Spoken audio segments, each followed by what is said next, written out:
These are the 41 things I believe in most. And before I read out this framework, it doesn't matter if you are a Muslim, a Christian, it doesn't matter if you're black or white, weak or strong. I think if any man lives true to these tenets, they're going to have a fantastic relationship with life. And also they're going to be a good force and good influence for people around them.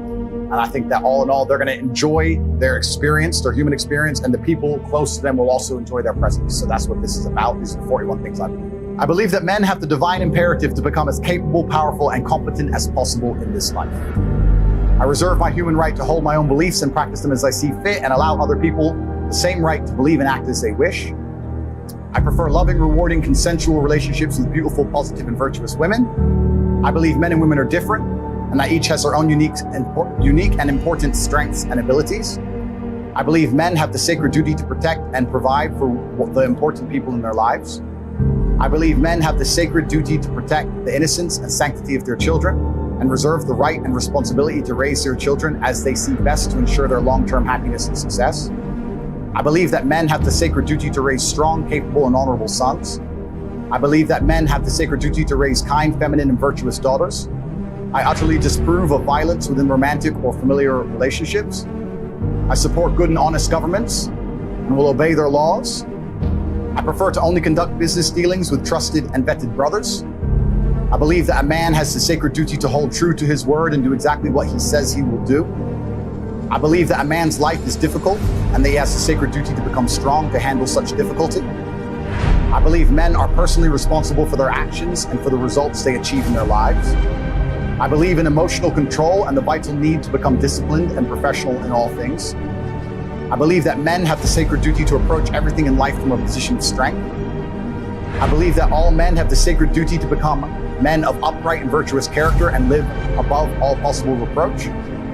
I believe it is incumbent upon me to ruthlessly identify my own weaknesses and limitations, and I eagerly work to overcome them and become more capable in all realms. I seek to improve my personal freedom to think, act, and live true to my masculine imperative in all ways. I believe each man has a sacred duty to mold the physical body into the strongest, most resilient, and most capable version of itself. I believe that men have the sacred duty to rigorously train themselves, both physically and mentally, every day. I believe that I have the sacred duty to only eat the highest quality foods possible. I reserve the right to protect the sanctity of my bloodstream and make my own decisions about medical care and procedures. I affirm the importance of endlessly improving my mental faculties through diligent work, study, and practice. I believe in acquiring wealth and abundance in order to improve my life and do good for those I care about. I believe in the merits of healthy competition and constantly encourage all men to seek out competition to improve themselves. I believe that masculine brotherhood is essential to men's mental health, happiness, and success, and I relentlessly encourage men to meet together, train together, and work together. I maintain the trust of my brothers through reverent silence regarding our most sacred and shared experiences. I believe in honoring my ancestors and living in a way that would make most of them proud of me today. I reserve the right to administer difficult rites of passage for our young men to allow them to earn the rank of manhood. I affirm the importance and need for travel and adventure as men. I seek to help men overcome poor mental health through embracing hard work, physical improvements, and shared masculine brotherhood. I reserve the right to make the best choices I can at the time to protect myself and respect my mental health. I do good in the world and seek to help those less fortunate. I believe all men have the responsibility to lead and guide those they care about for greater health, prosperity, and happiness. I choose to only interact with those who are respectful and civil to me in return for my own respectfulness and civility. I reserve the freedom to speak and refer to others as I believe is best and most truthful. I reserve the right to choose my company and include only those whom I believe are best for my health, happiness, and success. I believe I have an imperative to only spend my time in a way that I determine is beneficial, uplifting, and empowering to myself and others. I choose to only allow myself to be influenced by those who I believe have my best interests in mind. And the final one. Each day, I dedicate myself anew to create the greatest possible positive impact on the world and do the work necessary to achieve a greater masculine excellence across all realms of human endeavor.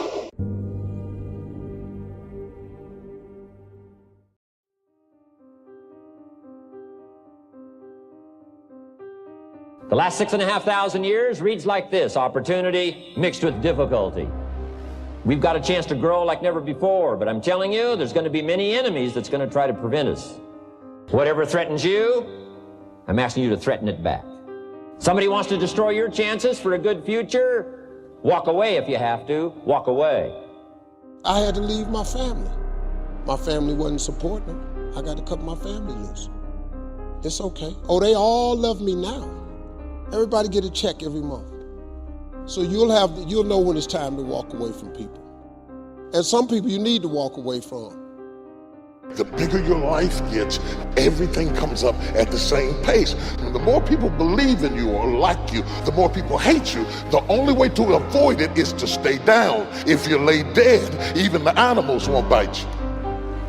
And you have to decide, are you so concerned about being bitten, or is there something pumping down inside of you that says, bite me or not, I'm getting up? Now, some of our enemies are on the outside. But here's the most important thing to understand. Some of our enemies are on the inside. There's an old African proverb that says, if there's no enemy within, the enemy outside can do us no harm. Let me give you a quick list. Indifference. You got to do battle with your own indifference. Especially if you've accomplished something, extraordinary. Now, somebody says, I got to relax. Here's the key. Not too long. Indecision. Don't let much time go by without making some decisions. The ones that you can make quickly, make them quickly. The ones that take time, take your time. The next one is doubt. I'm asking you to have some faith, have some courage, believe, drive your doubts into a small corner. Don't doubt the future. Don't doubt the possibilities. And here's the most important one of all. Don't doubt yourself. See, it's time now. If you want to make this your decade, you've got to start saying yes to your life, yes to your potential. Why not? Why not me? Take sword to your enemies. Whatever's going to destroy those values, take sword to it. If it's worry, take sword to it. I'm asking you, take sword to your enemies, whether they're on the outside or whether they're on the inside. Do battle with whatever's out there to do battle with you. There's a battle taking place on the inside of each one of us. It's a battle between the flesh and the spirit. You don't have to be disciplined. You just do whatever you feel. If you don't feel like having a good attitude, go through the day sour. The scripture says, those who live by the dictates of the flesh. Many people follow the dictates of the flesh. Like a good soldier, yes sir, right away. The problem is, if you keep giving in to the flesh, that verse goes on to say, you will die. Your relationships won't flourish. Your gifts won't come out like they should. You're letting the flesh win the war. There's another option, that is to walk in the Spirit. What's limiting some people is not that they're not talented. It's that they keep sowing to the flesh. Next time you're tempted to be jealous, tell your flesh, no, I'm not going there. I'm going to be happy for them. Next time those friends call that are pulling you down, tell them, sorry, something has come up. I can't hang out tonight. You have to take charge of your life. The flesh is not leading you anywhere productive. I don't want to depress you, but this is a battle that will never go away. You don't overcome it one time and it's defeated. It will come back again. Sometimes I have to pull myself out of bed and say, come on, Les. Things I shouldn't do, I do. I found that the biggest enemy you have to deal with is yourself. Are you winning the war within? Making decisions that honor God? Or are you letting the flesh win? Doing whatever you feel? Start sowing to the Spirit. Start taking the high road, doing the right thing when it's hard. That's when God can trust you with more. It's very shallow to live by how you feel. That's going to keep you from the greatness God put in you. Being disciplined is not easy. Not giving in to the temptation, getting up early to excel at work, that's difficult. Your flesh wants the easy way out. If you'll do the hard thing now, later on, you'll see blessings and favor that you've never seen. But the flesh always wants instant gratification. If I buy this item I can't afford, if I sleep in and skip work, I'll feel good right now. But it's important to think about later on. Now, I'm not saying we have to be perfect, but we should be growing. Take the flesh off the throne. If we'd start walking by the Spirit, being willing to be uncomfortable, waiting with a good attitude, that's when you're growing. Now, I know there are a lot of battles on the outside, but my question today is, are you winning the war within? Put off the pride. Put off the bitterness. Put off the compromise. But Joel, I'm trying, but I can't control my temper. I can't keep my eyes on the right things. No, quit telling yourself that. Whatever you feed is going to grow.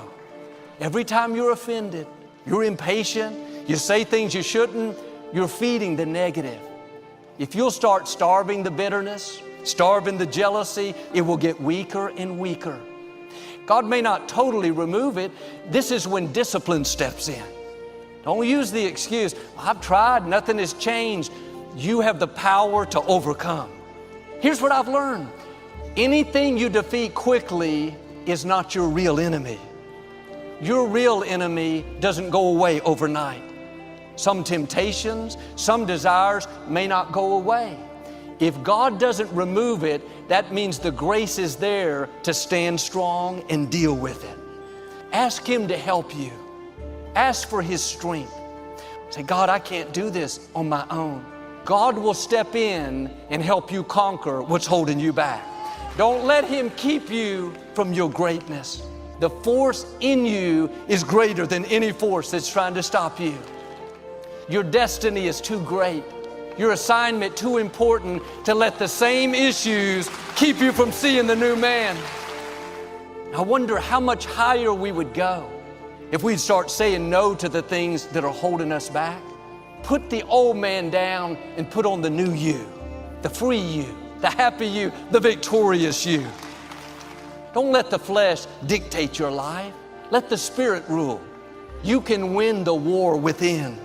Whatever you know is holding you back, this is the time to make a change. You got to redefine yourself. What has to change about you? What is it about you right now that you've got to leave this behind? Looking at where you want to go, what is it that you must do differently? Unless you change the way you're thinking, unless you change your behavior, you're going to continue to produce the results in your life. See, all of us are winners, but some of us are producing results that we don't want. We have the power to change our personal history, changing the direction of our lives, changing our thoughts. So you're the director, you're the producer, you're writing the script, you're the star of your life. Listen, folks, success is hard. It's really hard. There are nothing but difficulties in achieving your goal. We just need to get that part straight. It's not easy. It's hard changing your life. It was very difficult to pick myself up each day believing that I could do it. There were times that I doubted myself. But I got news for you. Having lived in a car for 3 years, being not successful is hard too. Now here's the difference between the two hards. When you are not successful, there are no options. You can't decide where you're going to dinner. You can't decide if you're going on vacation. You can't decide what you're going to eat. On the road to success, it's hard, but it creates options for you. Many of you know that God will make things uncomfortable to get you out of your comfort zone, to put you in a place of purpose and destiny where you can stretch your gifts that you didn't even know you had, to rise to the height of your calling and soar above your adversities and fly like the eagle you were created to be. And here's what I want to say to you. For those of you that have experienced some hardships, don't give up on your dream. God has an incredible life for you. But you got to be willing to go through something to get to it. Success ain't free. They ain't passing out money, man. That ain't how this works. You got to go get it. But in order to go get it, you got to want something. You got to have stuff you dream about. Being successful is not an accident. You know what I can't stand when I hear Christians say, if it was the Lord's will, I would have had some money by now. No, you can't dump that on God. You can believe in God all you want, but if you don't work, man, it ain't gonna happen. He said faith without works is dead. I'm just asking you, man, to try something new. Now, you might not want this life. You might not want what it takes to get here. But if you want this life, you got to put in your work.